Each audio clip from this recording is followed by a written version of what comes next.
இவங்க என்ன பேசியிருந்தாங்க இவ்வளோ நாளா? எங்கே பார் கூட்டணி ஆட்சி கேட்குறாங்க, அவர் பார் என்டிஏ அலையன்ஸுன்னு பேசுகிறார் அமித்ஷா. என்டிஏ அலையன்ஸ்னால் என்ன? பாஜக அதிமுக கூட்டணி.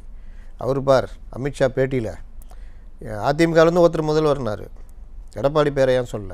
இப்போ பிரதமர் வந்தப்போ ஏன் அவர் சொல்ல?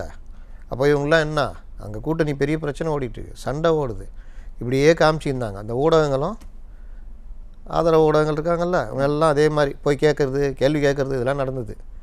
ஆனால் உண்மையான சண்டையும் உண்மையான கூட்டணிக்கான மோதலும் திமுக எல்லாம் பார்த்தா இங்கே இருக்குது.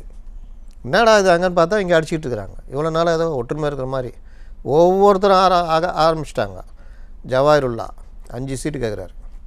நாங்கள் ஒற்றுமையை விரும்புகிறோம், நான் ஆட்சியில் பங்குன்றது தேவையில்லாத ஒன்று தலைவரை, அந்த 5 சீட்டை மறந்துடாதீங்க அப்படின்னு ஒரு பிட்டை போடுறாரு. முஸ்லீம் இயக்கங்கள் மட்டும் 4-5 இருக்குதாங்க.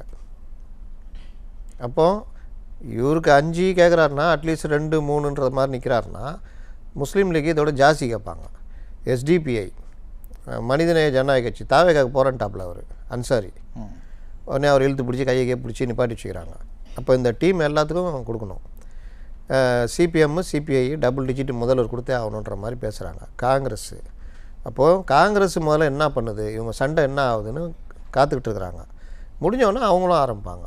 22ஆம் தேதி பேச்சுவார்த்தைனாங்க, ஏன் இப்போ சண்டை நடக்குது? இப்போ பேச்சுவார்த்தையை மீறி ஆட்சி அதிகாரத்தில் பங்கு வேணும் அப்படின்ற ஒரு கோரிக்கை வர ஆரம்பிச்சிச்சு. இதனால் கடுமையான கடுப்பில் இருக்காங்க திமுகவில். இப்போ இன்னொரு கேள்வி வருது சார், என்னென்னா அப்போ இதுக்கு முன்னாடி காங்கிரஸ் கிறிஸ்டோடங்கிற தலைமையில் ஒரு குழு ஒன்று அமைச்சாங்களே, அந்த குழு என்னாச்சு சார்? அந்த குழு பாவம், அவங்க 70 நாளாக வெயிட் பண்ணிட்டு அவர் கடுப்பாகி அது இந்த குழு மிதவாத குழு. அந்த குழுவை அதாவது பீகாரில் தோல்வி அடைஞ்சோன்னா காங்கிரஸ் பயந்து போச்சு. ஏன்னா அப்போது தாவேகா என்டிஏகிட்ட பேசிக்கிட்டு இருக்கிறாங்க.